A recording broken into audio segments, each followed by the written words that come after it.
L'urgence climatique s'est imposée à l'agenda des organisations. Les entreprises comprennent que la transition écologique est indispensable à leur compétitivité de demain.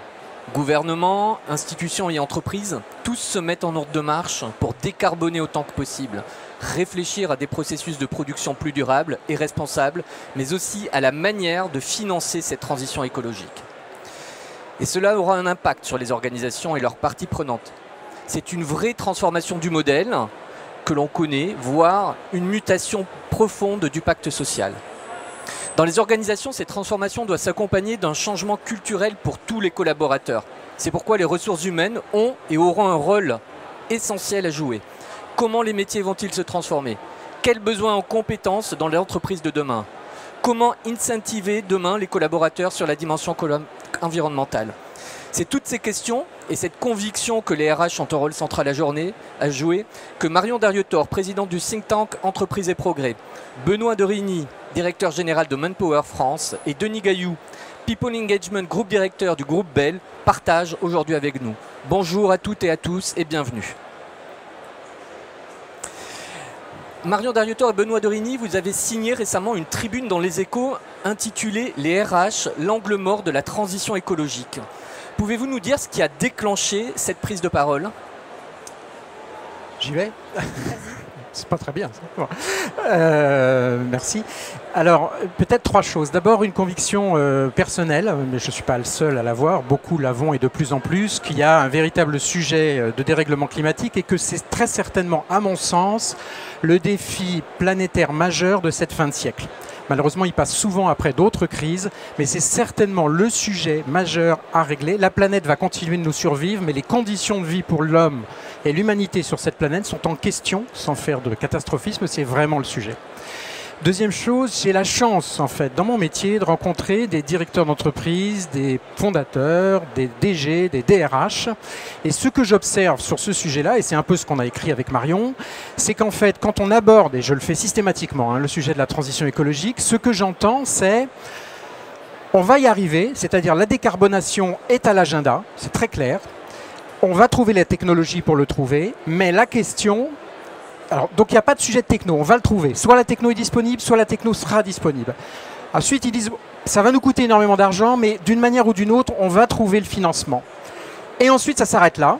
Et donc forcément, la question qui est, OK, mais qu'est-ce qu'on va se passer au niveau RH? Et là, généralement, il y a un blanc. Et c'est ça qu'on voulait exprimer. Il y a clairement un angle mort. La techno, on va y arriver. La finance, on va finir par trouver. Oui, mais les RH. Et rien ne se fait sans les hommes et les femmes. Et c'est ce sujet-là, et c'est donc une rencontre avec Entreprises et Progrès et donc Marion, qu'on a voulu éclairer en ayant un principe, c'est que ce sujet est tellement vaste et tellement ambitieux qu'il faut raisonner en écosystème. Et donc, il nous paraissait important pour Manpower de travailler avec un think tank RH pour pouvoir comprendre ce dont il va s'agir, quels sont les enjeux RH, et c'est ce travail qu'on a démarré en novembre, je crois. Marion? Alors c'est effectivement d'abord une rencontre avec Benoît et Manpower parce que le sujet est tellement vaste qu'il faut se retrousser les manches et avoir une communauté de conviction et de valeurs. Donc je pense que on s'est dit avec Benoît que c'était notre responsabilité de s'attaquer à ce sujet. La deuxième chose, c'est que chez Entreprises et Progrès, on avait plein mal de nos membres qui sont des dirigeants d'entreprise qui commençaient à nous dire franchement, je ne sais pas par quel bout le prendre, je ne sais pas comment faire. Donc on avait plein de signaux faibles qui nous laissaient entendre qu'il y avait peur d'une casse sociale. Donc on s'est dit qu'il fallait qu'on prenne le sujet. Et ensuite, troisième point, c'est qu'on s'est dit qu'il fallait qu'on s'adresse aux préjugés et aux idées reçues. Un de ces préjugés, ça a été de dire bon, c'est facile, la transition écologique, on va faire comme la transition digitale, on va faire un copier-coller et ça sera réglé. Et en fait, pas du tout, parce qu'on s'est rendu compte au fur et à mesure de nos travaux que la transition écologique, c'est absolument pas une transformation technique comme la transition digitale, c'est une transformation culturelle et qui est un truc qui nous dépasse tous. Voilà, donc on s'est dit on va se retrousser les manches, on a réuni un groupe de DRH et on a bossé et ça a donné des idées qui sont dans ce petit feuillet et qu'on va vous raconter. Donc voilà le démarrage. D'accord. Et justement, dans ce feuillet, si je ne me trompe pas, on a un concept qui est le green leadership. Marion Derrietor, est-ce que vous pouvez m'en parler un peu du Green Leadership? Qu'est-ce que c'est exactement? Qu'est-ce que ça veut dire? Alors, effectivement, ce que je disais, c'est que au début, quand on s'est attaqué au sujet de la transition écologique et comment on fait pour les hommes et les femmes, on a eu un premier réflexe avec Benoît et l'équipe qui a été de dire, tiens, on va prendre les métiers verts, on va les lister, on va prendre les métiers verdissants, on va les lister, puis on va mettre de la couleur verte, en gros, dans tous les métiers. Et en fait, on s'est dit, mais pas du tout. C'est pas du tout un nouveau référentiel de métier. Ça n'est pas que ça. Et donc, ce qu'on s'est dit, c'est que il fallait s'attaquer au leadership. L'angle et le pivot de la transformation écologique, c'est vraiment le leader, parce que dans un contexte d'urgence et de dérèglement climatique, pour que cette transition elle soit juste et humaine, c'est vraiment une question de leader. Donc on est venu sur ce concept du green leadership pour mieux réaffirmer que ça va être le leader qui est pivot dans cette transformation culturelle. Et du coup, le green leadership pour nous, et c'est ce qu'on développe là-dedans, en fait, il y a 3 leviers. Le premier, c'est la vision. Donc, il faut partir d'une vision. Et cette vision, c'est de dire, ayons la culture de l'impact. La culture de l'impact, c'est, dans cette transition écologique, tout le monde n'est pas au même niveau de connaissance sur l'impact, sur qu'est-ce que ça veut dire cette transition écologique. Donc il faut mettre tout le monde au même niveau parce qu'il faut laisser personne sur le côté de la route. Donc la vision, c'était de dire, mettons la culture de l'impact au cœur de ce qu'on sait faire. On sensibilise, on forme, on accompagne. La deuxième chose, c'est l'empowerment positif. On s'est rendu compte à quel point, et les DRH qu'on a réunis nous ont dit, tout le monde est flippé. Tout le monde a peur, tout le monde est flippé. Et on a d'ailleurs tellement peur qu'en fait, peut-être, il est surtout urgent de ne rien faire. Donc je vais rester planqué dans mon truc et voilà. Et il me reste 10-12 ans à travailler, donc voilà. Et en fait, pas du tout. Ce qu'il faut, et je pense que Denis en parlera parce qu'il a été très moteur là-dessus, c'est de montrer que si on se serre les coudes, on va y arriver. Il ne faut pas avoir peur. Il faut prendre le côté positif du sujet. Donc un esprit positif. Et le troisième sujet, c'est sur le sujet du savoir-faire, qu'on a appelé Planet First. En fait, on s'est dit que toutes les actions qu'on doit faire dans nos jobs, il faut mettre la planète au cœur. Et donc, c'est pas simple parce que ça veut dire, en gros, notamment s'attaquer au job desk. La job desk, si vous prenez la mienne ou peut-être la vôtre, est-ce que vraiment il y a des actions green dedans? Je suis pas sûre. Et donc, peut-être se dire, et si on s'attaquait à ça? Voilà, donc un esprit positif, la planète au cœur de tout ce qu'on fait, plus une culture de l'impact. Et c'est pour ça que c'est un sujet de leadership qu'on a appelé Green Leadership. Et justement, Denis Gailloux, vous qui êtes DRH d'un groupe international, le groupe Bell, comment vous avez participé, je crois, à ces groupes de travail. Comment vous réagissez à ce modèle? Est-ce que les 3 dimensions évoquées par Marion Derrietor vous parlent et font sens dans une entreprise comme le groupe Bell? Alors, le groupe Bell, vous le connaissez, hein, c'est un groupe alimentaire que vous connaissez par ses marques, la vache Kiri, Kiri, Boursin, Mini Babybel, etc. Qui n'est pas forcément le mieux placé en termes de carbone, puisqu'on est naturellement très dépendant de l'amont laitier, puisque plus de 70% de nos émissions, c'est l'amont laitier. Et donc, moi, ça m'a beaucoup parlé, et d'ailleurs, ce qui montre bien d'ailleurs que cette transformation n'est pas une transformation digitale, mais une vraie transformation aussi facile que la transformation digitale, mais beaucoup plus holistique et beaucoup plus profonde, c'est que ça touche à la stratégie, et donc on retrouve les trois pôles, ça trouve à la raison d'être même de l'entreprise et à sa stratégie, à l'organisation, et naturellement à la culture, puisque tout ça, il faut embarquer tout le monde derrière ce combat et derrière cette mission. Et donc, le groupe Bell, à 100% laitier, a pris la décision il y a quelques années de finalement se dire c'est une boîte familiale, donc on s'inscrit dans un temps long et dans une transmission de génération en génération, donc on est vraiment dans un temps long, et de se dire, mais finalement, en 2050, quand on sera 10 milliards sur Terre, on ne pourra pas nourrir les 10 milliards de personnes avec les mêmes sources de protéines que l'on a aujourd'hui, qu'elles soient laitières ou viande. Et donc, le groupe doit s'inscrire dans cette révolution et donc diversifier sa source de protéines. Et donc, le groupe a, par exemple, comme objectif, a donc complètement changé sa stratégie et aujourd'hui a décidé comme objectif d'avoir une activité 50%, 50% entre laitiers et non laitiers à 2035. Et aujourd'hui, on est déjà à 2025, puisque Bell a racheté il y a quelques années Materne, donc les pommes potes. Donc on est dans le fruit. Donc tout ce qui est végétal, il y a toute cette action de développement de l'entreprise dans le végétal et dans le plant-based, c'est-à-dire le fromage plant-based. Mais voilà, donc avoir une parité entre les deux. Donc c'est vraiment un changement. Mais c'est, en fait, moi je parle que c'est une réinvention de l'entreprise. Et donc on ne parle plus on parle de quelque chose d'extrêmement lourd et d'extrêmement profond. Après, d'un point de vue organisationnel, qui est le deuxième point, c'est extrêmement important d'envoyer des signes à l'organisation. Et par exemple, depuis 3 ans, la RSE dépend de la finance.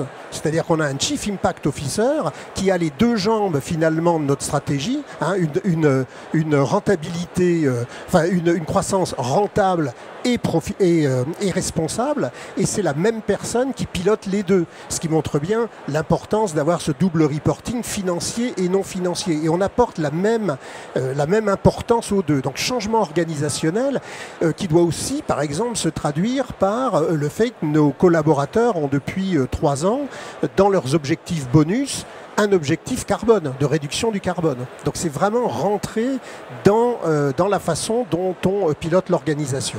Et puis le dernier point, alors qui n'est naturellement pas le moins important, c'est la transformation culturelle.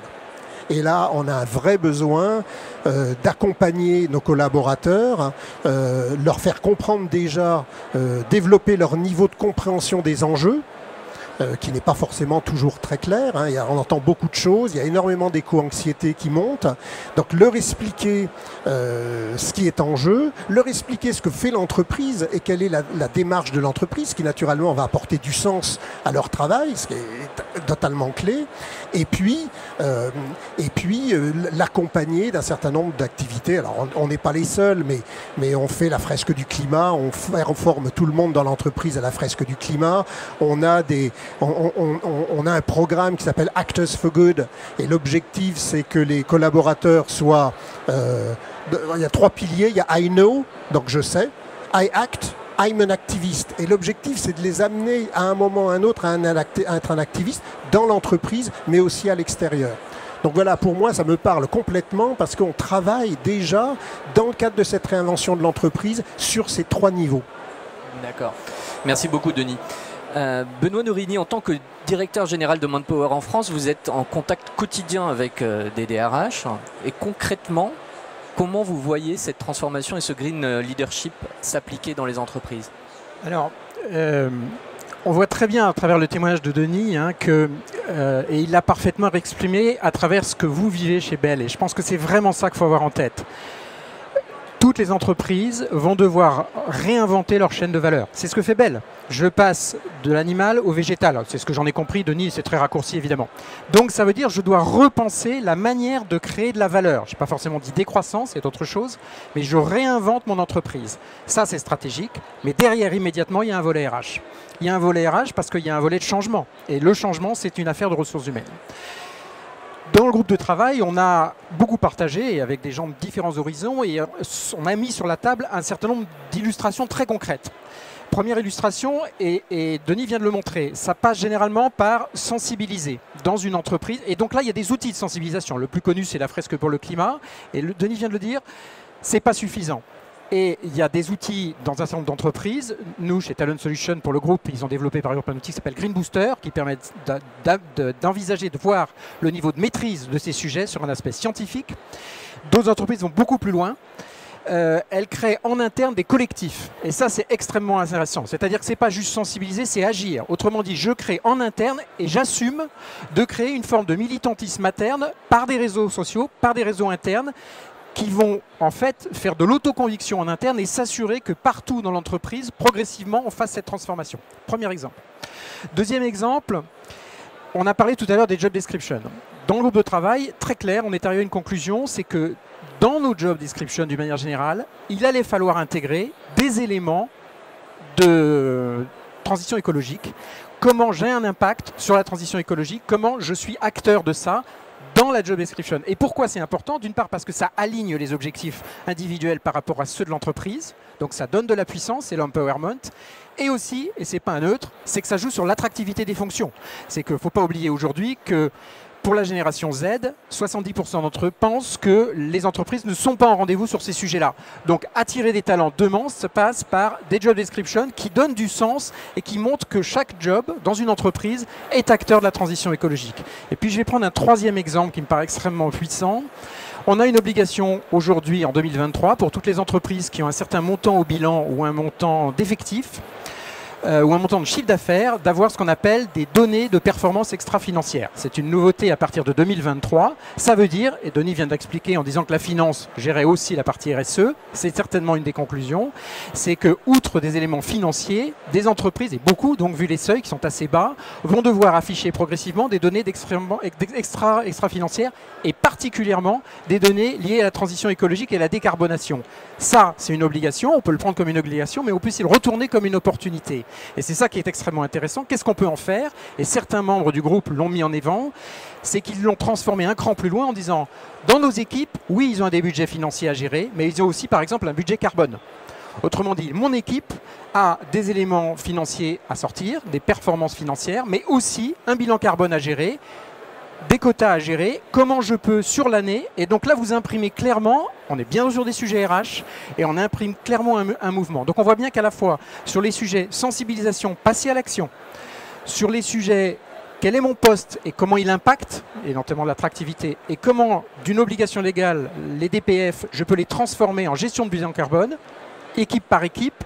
Les RH sont véritablement sur ces trois exemples très concrets, le moteur du changement. Et c'est par ça que le succès va fonctionner. Très clair. Merci pour ces illustrations très concrètes, Benoît Dorigny. Alors, avant de passer la parole au public pour d'éventuelles questions, je vais vous demander assez rapidement peut-être un petit mot de conclusion, en commençant par vous, Marion Darrieutor. Oui, peut-être dire que moi je suis très contente qu'on se soit attaqué au sujet de l'angle mort de l'humain dans cette transition écologique, mais que, et c'est parce qu'on est à Vivatech que je vais le dire, qu'il y a encore plein de sujets à aborder. Il y a le sujet de la casse sociale face à l'IA générative. Ça, c'est un autre sujet. Donc chez Entreprises et Progrès, on va continuer nos efforts parce que là, on a pris ce sujet-là, mais maintenant, il va falloir parler de tech et d'IA pour, là encore, qu'on laisse personne sur le côté de la route et qu'on démontre que l'ES n'est pas le parent pauvre de l'ESG. Donc voilà, donc on continue nos efforts avec Claire Agnès et toute l'équipe.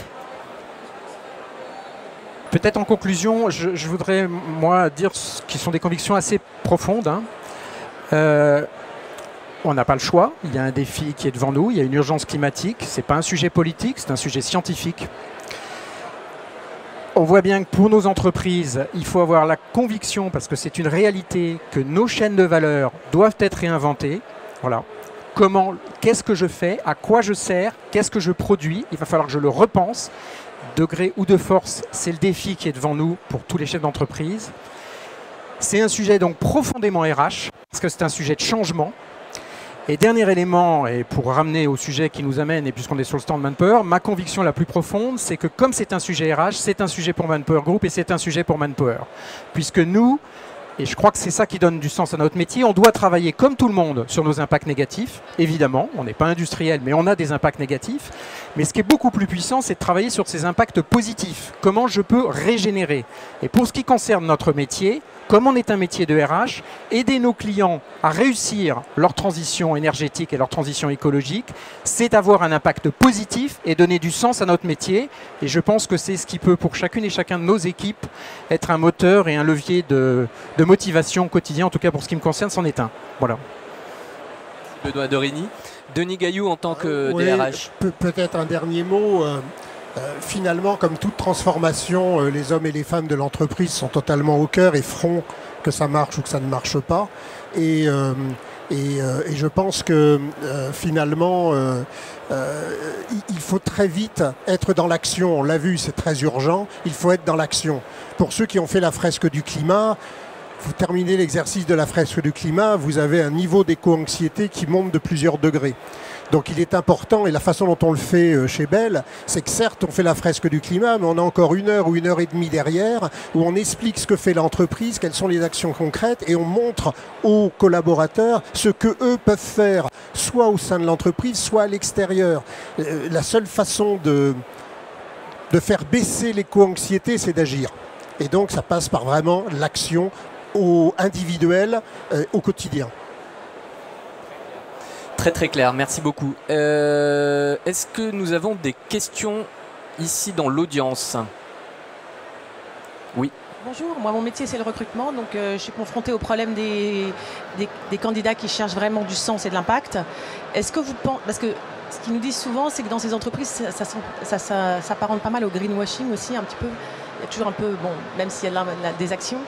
Est-ce que vous pensez que ce soit une fonction qui peut être incarnée par un rôle modèle au sein des organisations? Est-ce que c'est quelque chose qui permet d'accélérer ou est-ce que c'est quelque chose qui est trop provisoire? Enfin, je ne sais pas comment vous le percevez dans les organisations. Comme il y avait un Chief Digital Officer, par exemple? Ça ne devrait pas durer longtemps, a priori. Juste pour lancer... Je pense que la personne qui doit apporter cette vision et ce message, c'est le CEO. Ce n'est pas une personne autre parce que ça concerne l'ensemble de l'entreprise. Donc c'est la personne au top qui doit porter ce message. Et c'est ce que fait Cécile Belliot chez nous, qui est extrêmement présente sur les médias pour parler d'agriculture régénérative, pour parler de tout ce que l'on fait, pour donner justement du contenu et mettre de la viande sur l'os, pour montrer qu'on n'est pas dans le greenwashing. Mais c'est le top qui doit le porter. Ce que j'ajouterais, alors moi je partage ce point de vue, hein, c'est-à-dire qu'il faut peut-être un rôle modèle au démarrage, mais l'idéal c'est qu'à la fin il n'y en ait plus besoin. Voilà. Cela dit, ce qui est intéressant, je trouve, dans certaines expériences que j'ai citées d'entreprises, c'est que bien sûr, rien ne se fait s'il n'y a pas une volonté de la direction d'avancer sur ces sujets-là, et je pense que les DRH ont un rôle de militantisme interne là-dessus, ou les directions RSE. Intéressant chez Bell, la direction RSE est à la finance, parfois elle est directement rattachée à la direction générale, parfois elle est rattachée à la communication marketing, parfois elle est rattachée au RH. Je vous laisse interpréter.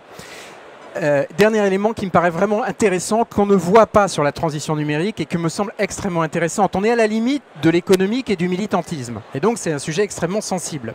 Mais quand on voit qu'un certain nombre de grands groupes assument le fait de créer des collectifs internes pour faire bouger les équipes, c'est-à-dire que ce soit la base qui embarque, entre guillemets, et non pas juste une approche top-down, là c'est extrêmement nouveau et extrêmement intéressant. Et donc en termes d'attractivité, je trouve qu'il y a quand les entreprises savent mettre ça en place et l'assument et osent, il me semble que c'est une jolie réponse en termes d'attractivité par rapport à des candidats qui hésiteraient entre deux postes, entre des endroits où il n'y a rien et des endroits où il y a des entreprises qui assument le fait d'avoir un militantisme interne. Merci. Y a-t-il une autre question ?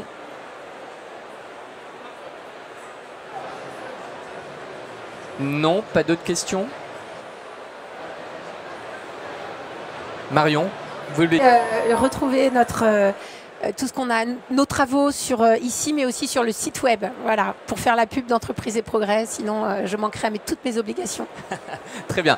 Marion Darrieutor, Benoît Dorigny et Denis Gailloux, merci beaucoup. Donc j'invite tous ceux qui sont là effectivement à venir récupérer les brochures ou sinon à vous rendre sur le site d'Entreprise et Progrès. Merci.